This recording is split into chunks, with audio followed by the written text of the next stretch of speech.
Christian മിഷണറികളുടെ കരാളഹസ്തങ്ങൾ ഗോത്ര വിഭാഗങ്ങളുടെ മേൽ പതിയുന്നത് തടയാനായി ഛത്തീസ്ഗഡിൽ ഇപ്പോൾ പുതിയ ഒരു ആൻറ്റി കൺവേർഷൻ ലോ കൊണ്ടുവരാൻ സർക്കാർ തീരുമാനിച്ചിട്ടുണ്ട് എന്ന സുപ്രധാനമായിട്ടുള്ള വാർത്തയാണ് നമുക്ക് ലഭിക്കുന്നത്. ഛത്തീസ്ഗഡിൽ നിരന്തരം നമ്മൾ കാണുന്ന ഒരു വാർത്തയാണ്. അതായത് ഗോത്ര വിഭാഗങ്ങളെ ക്രിസ്ത്യൻ മിഷണറികളും ക്രിസ്ത്യൻ മതം മാറ്റ ലോബിയും വലിയ രീതിയിൽ അവിടെ മതം മാറ്റുന്നു. പോരാത്തതിന് ഇങ്ങനെ മതം മാറിയ ആൾക്കാർക്ക് പട്ടികജാതി പട്ടികവർഗ സംവരണം അപ്പോഴും ലഭിക്കുന്നു എന്നുള്ളതാണ് അവിടുത്തെ പ്രധാനപ്പെട്ട വലിയൊരു വിഷയമായി അവിടെയുള്ള സർക്കാർ കാണുന്നത്. ഇതേ തുടർന്ന് നമ്മുടെ നാട്ടിൽ ഒരു നിയമം വരാൻ പോവുകയാണ് എന്നുള്ള വാർത്ത നമ്മൾ കൊടുത്തിരുന്നു. അതായത് ഇനി പട്ടികജാതി പട്ടിക വിഭാഗത്തിലുള്ള ഒരാൾ മതം മാറി ക്രിസ്ത്യനോ മുസ്ലിമോ ആയിക്കഴിഞ്ഞാൽ ആ സംവരണം, അതായത് പട്ടികജാതി പട്ടികവർഗം സംവരണം ലഭിക്കില്ല എന്നുള്ള നിയമം നമ്മുടെ നാട്ടിൽ ശക്തമായി വരാൻ പോകുന്നു എന്നുള്ള റിപ്പോർട്ടുകൾ വരുന്നു. ഇപ്പോൾ അതിൻ്റെ പശ്ചാത്തലത്തിലാണ് ഛത്തീസ്ഗഡിൽ നിന്ന് ആൻറ്റി കൺവേർഷൻ ലോ, അവിടെയുള്ള ഗോത്ര വിഭാഗങ്ങളെ ഇവരുടെ കരാളഹസ്തങ്ങളിൽ നിന്നും രക്ഷിക്കാനുള്ള ആൻറ്റി കൺവേർഷൻ ലോ ഇപ്പോൾ വരാൻ പോകുന്നു എന്ന റിപ്പോർട്ടുകൾ ലഭിക്കുന്നത്. എന്ത് തന്നെയായിരുന്നാലും ഛത്തീസ്ഗഡിൽ നിന്ന് ജനുവരിയിൽ നമ്മൾ തന്നെ റിപ്പോർട്ട് ചെയ്ത ഒരു വാർത്തയുണ്ട്. അവിടെ 651 ഗോത്ര വിഭാഗ കുടുംബങ്ങളെയാണ് ഛത്തീസ്ഗഡിൽ മതപരിവർത്തനത്തിൽ നിന്നും രക്ഷിച്ചുകൊണ്ട് വന്നത്.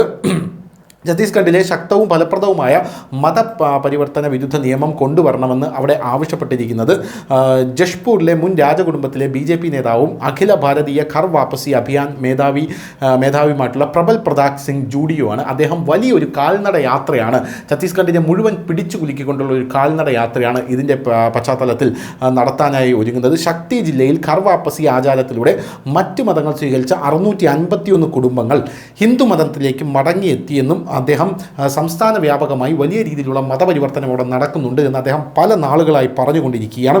നിയമവിരുദ്ധമായിട്ടുള്ള മതപരിവർത്തനമാണ് അവിടെ നടന്നുകൊണ്ടിരിക്കുന്നത്. ഇത് തടയാൻ ഒരു നിയമം അത്യാവശ്യം തന്നെയാണ്. അധികാരികൾ ആത്മാർത്ഥമായി ഇതിനുവേണ്ടി ആലോചിച്ച് വരികയാണ് എന്നാണ് അദ്ദേഹം പറഞ്ഞിരിക്കുന്നത്. നിയമം തയ്യാറാക്കുന്നതിനുള്ള പ്രക്രിയ ഇതിനകം തന്നെ നിലവിലുണ്ടെന്നും ഗവൺമെൻറ്റിലെ ഉന്നത വൃത്തങ്ങൾ ഇപ്പോൾ അറിയിക്കുന്നുണ്ട്.